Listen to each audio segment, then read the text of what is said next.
చాలా వరకు లెక్కలు కడుతున్నారు. 2019లోన 79.88% నమోదైంది. అంటే ప్రతిసారి కూడా ఒక లెక్కలనేవి చెప్తా ఉన్నారు. అంటే మీరు దాన్ని అంగీకరిస్తారా, విశ్లేషిస్తారా వేరే విషయం కానీ, అంటే పోలింగ్ పెరుగుతున్నప్పుడు అక్కడ ఉండే ప్రభుత్వానికి ఏదైతే ప్రభుత్వం ఉందో దానికి వ్యతిరేకంగా కావచ్చు, లేకపోతే దానికి అనుకూలంగా కావచ్చు, ఇలాంటి అనేక విశ్లేషణలు వెలువడుతుంటాయి. మీరేమంటారు? మీరనే నిజము. కానీ మన దేశ ఎన్నికలను స్టడీ చేస్తే పోలింగ్ శాతాన్ని బట్టి ఫలితాన్ని అంచనా వేయడం అనేది సాధ్యం కాదు. There is no direct and correlation between voting percentages and the result. అయితే సాధారణంగా ఏదో ఒక బలమైన కోరిక ప్రజల్లో ఉంటే పోలింగ్ ఎక్కువ అవుతుంది. అంటే అది సాధారణంగా పాజిటివ్ ఎమోషన్ కన్నా నెగిటివ్ ఎమోషన్ చాలా ఎక్కువ ఉంటుంది. ఎప్పుడు కూడా మనం పాజిటివ్ ఎమోషన్ మనం నడిపించే దానికన్నా నెగిటివ్ ఎమోషన్ ఎక్కువ నడిపిస్తుంది. ఇది హ్యూమన్ సైకాలజీ. అందువల్ల ప్రభుత్వానికి అనుకూలమైన వేవ్ ఉన్నా ఓటింగ్ పెరుగుతుంది, ప్రభుత్వానికి వ్యతిరేక వేవ్ ఉన్నా ఓటింగ్ పెరుగుతుంది. అయితే సాధారణంగా అనుకూల వేవ్ అనేది పాజిటివ్ ఎమోషన్, వ్యతిరేక వేవ్ అనేది నెగిటివ్ ఎమోషన్. నెగిటివ్ ఎమోషన్ ఎక్కువ ఓటింగ్ను డ్రైవ్ చేస్తుంది కనుక సాధారణంగా ఓటింగ్ భారీగా పెరిగితే ప్రభుత్వ వ్యతిరేక ఓటు అనే సిమ్టమ్ ఉండాలి. కానీ ప్రభుత్వాన్ని గెలిపించాలి అనుకున్నప్పుడు కూడా ఓటు పెరిగే అవకాశం ఉంటుంది. ఇప్పుడు 2014తో పోలిస్తే 2019లో దేశంలో ఓటింగ్ పెరిగింది. మరి మోడీ ఓడిపోలే కదా, గెలిచాడు కదా. 2014తో పోలిస్తే 2019లో ఓటింగ్ పెరిగినా మోడీ గెలిచాడు. అంటే హై ఓటింగ్ పర్సంటేజ్ అది ఎప్పుడు కూడా మోడీ విజయానికి దోహదం చేశాయి. అందువల్ల ఏదో ఒక బలమైన కోరిక ఉంటే ప్రజలు ఓటుకు వస్తారు. సో అందువల్ల అయినా ఇప్పుడు ఆ ట్రెండ్ కూడా మారిపోయింది. ఇప్పుడు డబ్బులు భారీగా పంచుతున్నారు కనుక ప్రతి ఒక్కరు ఓటింగ్కే తెస్తున్నారు. లోపలి పోయి ఏం వేస్తారో తెలియదు కానీ ఓటింగ్కే తెస్తున్నారు. ఎందుకంటే అన్ని పార్టీలు డబ్బులు పంచుతున్నాయి. డబ్బులు తీసుకున్న తర్వాత ఓటేయకపోతే అన్ని పార్టీలలో గోడ చేస్తారు. అందువల్ల ఓటింగ్ పర్సంటేజ్ పెరుగుతున్న దానికి మన దేశంలో డబ్బు, మన తెలుగు రాష్ట్రాల్లో డబ్బు పంపిణీ కూడా ఒక కారణం. ఇప్పుడు మీరు నార్త్ ఇండియన్ స్టేట్తో పోలితే మన దగ్గర ఎక్కువ ఓటింగ్ ఎందుకు జరుగుతుందంటే మన దగ్గర ఎక్కువ డబ్బు పంచుతున్నారు. ఇప్పుడు 3 పార్టీల నుంచి డబ్బులు తీసుకున్నవాడు ఓటేయకుండా ఇంట్లో ఉంటే తెల్లారొచ్చి ఆ పార్టీలో వాళ్ళు వచ్చి అడుగుతారు కదా, ఆ భయం కూడా ఉంటుంది కదా. అందువల్ల ఓటింగ్ పెరగడము తగ్గడాన్ని బట్టి నిర్దిష్టంగా ఖచ్చితంగా ఎన్నికల ఫలితాన్ని అయితే అంచనా వేయలేం. ఇలా మరోవైపు దీనికి అడ్డుకట్ట వేసే అవకాశం లేదంటారా? ఇన్ని ఎన్నికలు జరుగుతున్నాయి స్వతంత్ర భారతంలో. మరోవైపు డబ్బు, మద్యం ఇవన్నీ రెగ్యులర్గా ప్రతిసారి ఒక చర్చ జరుగుతూ ఉంది. దీనిపైన ఎక్కడ ఎన్నికల కమిషన్ అనేక నియమావళి తీసుకొస్తుంది, తనిఖీలు చేస్తుంది. దానికి ఒకటే అడ్డుకట్టేయాలంటే డిమాండ్ అండ్ సప్లై. ప్రజలు తీసుకుంటున్న కొద్దీ ఇచ్చేటోడు ఎప్పుడూ ఉంటాడు కదా. ఒకటే దానికి పరిష్కారం ఏంటంటే ప్రజలు డబ్బు తీసుకొని కూడా ఓడించితే అప్పుడు ఇది వేస్ట్ వ్యాపారం అని చెప్పి డబ్బులు పెట్టారు. కానీ ఇవాళ డబ్బులు ఎందుకు పెడుతున్న రాజకీయ పార్టీలు అంటే గెలవడానికే కాదు, డబ్బులు పంచితే గెలుస్తారనే గ్యారెంటీ లేదు. కానీ డబ్బులు పంచకపోతే మాత్రం ఓడిపోతారు. డబ్బులు పంచితే గెలుస్తారన్న గ్యారెంటీ లేదు, కానీ డబ్బులు పంచకపోతే ఓడిపోతారు. అందువల్ల ఆ టెన్షన్తో కూడా డబ్బులు పంచేటువంటి దశకు రాజకీయం చేరుకుంది కదా. ఇలా నాగేశ్వర గారు, ఈ ఎన్నికలు ఆంధ్రప్రదేశ్కి సంబంధించి ఒక ఇంట్రెస్టింగ్ ఒక ఫ్యాక్ట్ ఒకటి మనకు కనిపిస్తుంది. ఇక్కడ ఇంకొక విషయం కూడా చెప్పాలి. చెప్పండి నాగేశ్వర గారు. అంటే ఈ ఓటింగ్లు పెరగడం అనేది మీరు ఇచ్చేది మ్యాక్రో లెవెల్ పర్సంటేజ్. ఇప్పుడు 67% ఓటింగు, 67% ఓటింగు, 80% ఓటింగు అనేది మ్యాక్రో లెవెల్ పర్సంటేజెస్. కానీ ఏ ఓటింగ్ పెరిగిందనేది కూడా కీలకమవుతుంది. ఇప్పుడు ఉదాహరణకు గ్రామీణ ప్రాంతాల్లో ఓటింగ్ పెరిగింది అనుకుందాం, ఒక పార్టీకి లాభం ఉండొచ్చు. పట్టణ ప్రాంతాల్లో ఓటింగ్ పెరిగింది అనుకోండి, ఇంకో పార్టీకి లాభం ఉండొచ్చు. ఇప్పుడు పట్టణ ప్రాంతాల్లో వైసీపీకి వ్యతిరేకత ఉంది. అందువల్ల పట్టణ ప్రాంతాల్లో కనుక భారీగా ఓటింగ్ పెరిగితే అది వైసీపీకి నష్టంగా ఉండవచ్చు. గ్రామీణ ప్రాంతాల్లో ఓటింగ్ పెరిగింది అనుకోండి, అది వైసీపీకి లాభంగా కూడా ఉండొచ్చు. ఇప్పుడు ఉమెన్ ఓటర్లు సంక్షేమ పథకాల వల్ల వైసీపీకి అనుకూలంగా ఉన్నారన్నది ఒక అంచనా.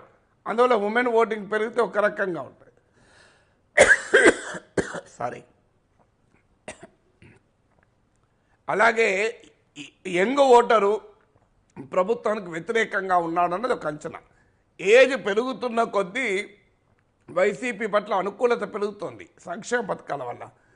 అందువల్ల ఏ వయస్సుకు సంబంధించిన ఓటర్లు ఎక్కువ ఓటు వేశారు అన్నది కూడా పాయింట్ అవుతుంది. అలాగే ఏ ప్రాంతంలో ఎక్కువ ఓట్లు వేశారు, అది రాయలసీమలో ఎక్కువ ఓట్లు వేశారా, కృష్ణా గోదావరి బెల్ట్లో ఎక్కువ ఓట్లు వేశారా, ఇవన్నీ కూడా ఫ్యాక్టర్స్ అవుతాయి కదా. కోరిక ప్రజల్లో ఉంటే పోలింగ్ ఎక్కువ అవుతుంది.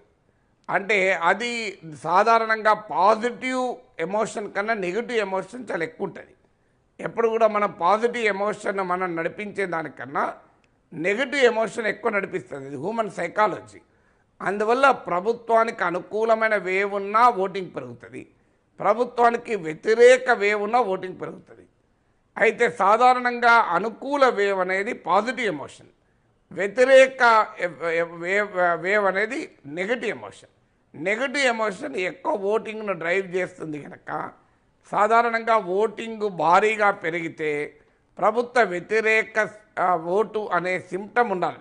కానీ ప్రభుత్వాన్ని గెలిపించాలి అనుకున్నప్పుడు కూడా ఓటు పెరిగే అవకాశం ఉంటుంది. ఇప్పుడు 2014తో పోలిస్తే 2019లో దేశంలో ఓటింగ్ పెరిగింది. మరి మోడీ ఓడిపోలే కదా, గెలిచాడు కదా. 2014తో పోలిస్తే 2019లో ఓటింగ్ పెరిగినా మోడీ గెలిచాడు. అంటే హై ఓటింగ్ పర్సంటేజ్ అది ఎప్పుడు కూడా మోడీ విజయానికి దోహదం చేశాయి. అందువల్ల ఏదో ఒక బలమైన కోరిక ఉంటే ప్రజలు ఓటుకు వస్తారు. సో అందువల్ల అయినా ఇప్పుడు ఆ ట్రెండ్ కూడా మారిపోయింది. ఇప్పుడు డబ్బులు భారీగా పంచుతున్నారు కనుక ప్రతి ఒక్కరు ఓటింగ్కే తెస్తున్నారు. లోపలికి పోయి ఏం వేస్తారో తెలియదు కానీ ఓటింగ్కే తెస్తున్నారు. ఎందుకంటే అన్ని పార్టీలు డబ్బులు పంచుతున్నాయి. డబ్బులు తీసుకున్న తర్వాత ఓటు వేయకపోతే అన్ని పార్టీలలో గోడ చేస్తారు. అందువల్ల ఓటింగ్ పర్సంటేజ్ పెరుగుతున్న దానికి మన దేశంలో మన తెలుగు రాష్ట్రాల్లో డబ్బు పంపిణీ కూడా ఒక కారణం. ఇప్పుడు మీరు నార్త్ ఇండియన్ స్టేట్తో పోలితే మన దగ్గర ఎక్కువ ఓటింగ్ ఎందుకు జరుగుతుందంటే మన దగ్గర ఎక్కువ డబ్బు పంచుతున్నారు. ఇప్పుడు 3 పార్టీల నుంచి డబ్బులు తీసుకున్నవాడు ఓటు వేయకుండా ఇంట్లో ఉంటే తెల్లారొచ్చి ఆ పార్టీలో వాళ్ళు వచ్చి అడుగుతారు కదా, ఆ భయం కూడా ఉంటుంది కదా. అందువల్ల ఓటింగ్ పెరగడము తగ్గడాన్ని బట్టి నిర్దిష్టంగా ఖచ్చితంగా ఎన్నికల ఫలితాన్ని అయితే అంచనా వేయలేం.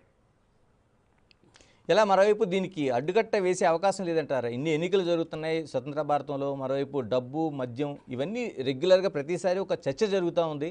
దీనిపైన ఎక్కడ ఎన్నికల కమిషన్ అనేక నియమావళి తీసుకొస్తుంది, తనిఖీలు చేస్తుంది. దానికి ఒకటే అడ్డుకట్టేయాలంటే డిమాండ్ అండ్ సప్లై. ప్రజలు తీసుకుంటున్న కొద్దీ ఇచ్చేటోడు ఎప్పుడూ ఉంటాడు కదా. ఒకటే దానికి పరిష్కారం ఏంటంటే ప్రజలు డబ్బు తీసుకొని కూడా ఓడించితే అప్పుడు ఇది వేస్ట్ వ్యాపారం అని చెప్పి డబ్బులు పెట్టారు. కానీ ఇవాళ డబ్బులు ఎందుకు పెడుతున్న రాజకీయ పార్టీలు అంటే గెలవడానికే కాదు, డబ్బులు పంచితే గెలుస్తారనే గ్యారెంటీ లేదు. కానీ డబ్బులు పంచకపోతే మాత్రం ఓడిపోతారు. డబ్బులు పంచితే గెలుస్తారన్న గ్యారెంటీ లేదు, కానీ డబ్బులు పంచకపోతే ఓడిపోతారు. అందువల్ల ఆ టెన్షన్తో కూడా డబ్బులు పంచేటువంటి దశకు రాజకీయం చేరుకుంది కదా. ఇలా నాగేశ్వర గారు, ఈ ఎన్నికలు ఆంధ్రప్రదేశ్కి సంబంధించి ఒక ఇంట్రెస్టింగ్ ఒక ఫ్యాక్ట్ ఒకటి మనకు కనిపిస్తుంది. ఇక్కడ ఇంకొక విషయం కూడా చెప్పాలి. చెప్పండి నాగేశ్వర గారు. అంటే ఈ ఓటింగ్లు పెరగడం అనేది మీరు ఇచ్చేది మ్యాక్రో లెవెల్ పర్సంటేజ్. ఇప్పుడు 67% ఓటింగు, 67% ఓటింగు, 80% ఓటింగు అనేది మ్యాక్రో లెవెల్ పర్సంటేజెస్. కానీ ఏ ఓటింగ్ పెరిగిందనేది కూడా కీలకమవుతుంది. ఇప్పుడు ఉదాహరణకు గ్రామీణ ప్రాంతాల్లో ఓటింగ్ పెరిగింది అనుకుందాం, ఒక పార్టీకి లాభం ఉండొచ్చు. పట్టణ ప్రాంతాల్లో ఓటింగ్ పెరిగింది అనుకోండి, ఇంకో పార్టీకి లాభం ఉండొచ్చు. ఇప్పుడు పట్టణ ప్రాంతాల్లో వైసీపీకి వ్యతిరేకత ఉంది.